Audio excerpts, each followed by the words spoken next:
South Africa avert a deeper junk credit rating and set on course to regain at least one investment-grade assessment within the decade.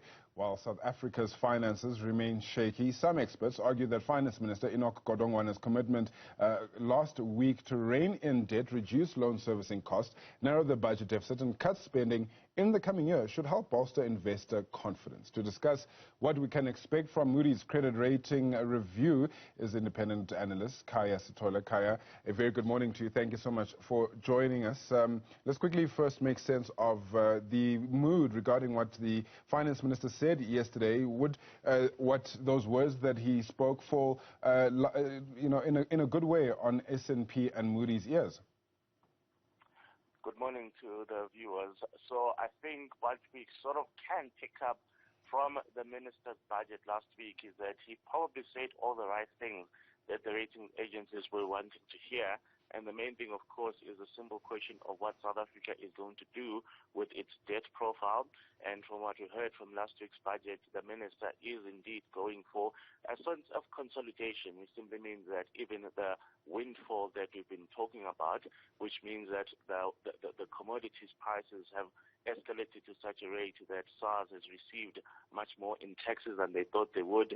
That amount of money, that additional amount of money, which is over 100 billion rand, the minister said rather than spending it on new projects, we're going to use it to pay off some of our existing debt.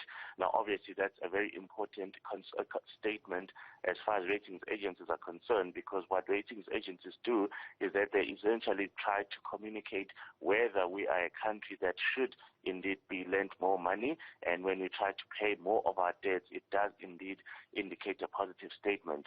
But unfortunately, it's not the only variable that ratings agencies tend to look at. So they look at multiple things, and just one statement on its own does not necessarily persuade them to change their rating. And from what we heard now is that the rating agency, S&P in particular, said, look, it doesn't look like the key issues have changed, so therefore there's no need for us to release a report, because some of the things that we need to be considering have not changed much from when we last released a report. So therefore they've decided not to release a report, which is surprising to a lot of people, because they thought that perhaps the finance minister had done enough to persuade them to actually say these are the things that have changed, but S&P has decided actually not much has changed. And we've seen Moody's, they've done the same, or they did the same in May earlier this year. It seems like we set for that as well with Moody's. What are some of those key elements that these rating agencies are looking at that could perhaps make them reconsider their decisions? The main issue is always the question of what the country's spending patterns are going to look like and whether the revenue projections are going to actually be met. So, of course, when it comes to revenue projections are intimately linked to the question of the country's economic growth forecast. If the economy is growing, it is expected that tax revenues will grow, which means that South Africa as a country will be receiving more in the form of income. Unfortunately, from what we heard last week in the budget speech and even this week from the Reserve Bank governor, South Africa's economy is literally not growing. In fact, the only reason we're talking about a 5% economic growth this year is simply because last year was a once-off anomaly where the economy came to a dead end. So the Reserve Bank governor did tell us that, look, it may be 5% this year simply because we are experiencing the trampoline effect. In other words, last year's once-off dead weight economy simply means that when we're doing this year, we're simply getting back to the levels that we probably experienced last year. And then it tells us that in the next 2 years, we're coming back to our normal growth levels, which is around 1.5, 1.7% as a country.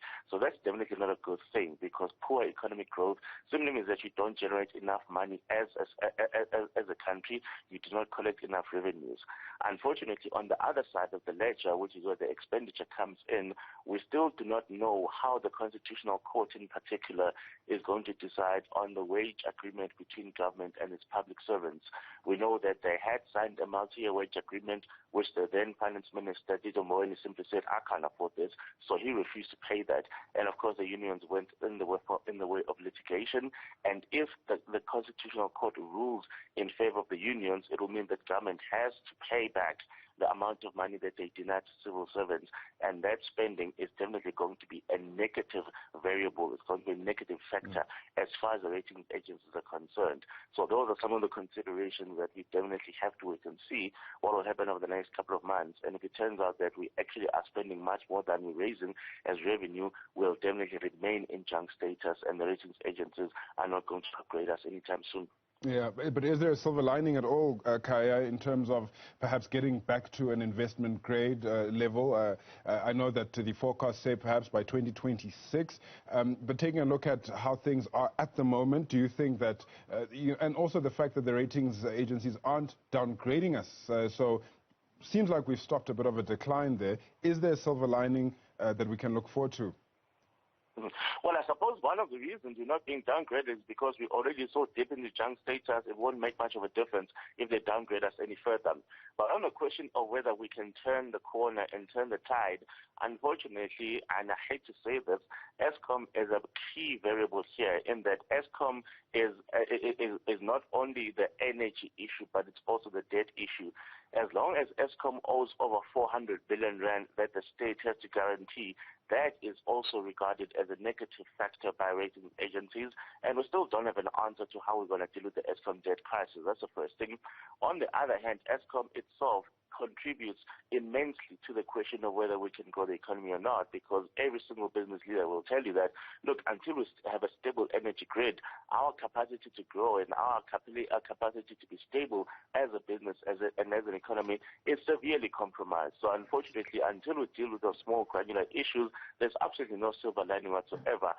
In fact, the closest thing we get to some sort of a window into a brighter future is a simple question of government's commitment to spending less, the government's commitment to really not bailing out state-owned enterprises that do not seem to be able to explain how they're going to turn the tide.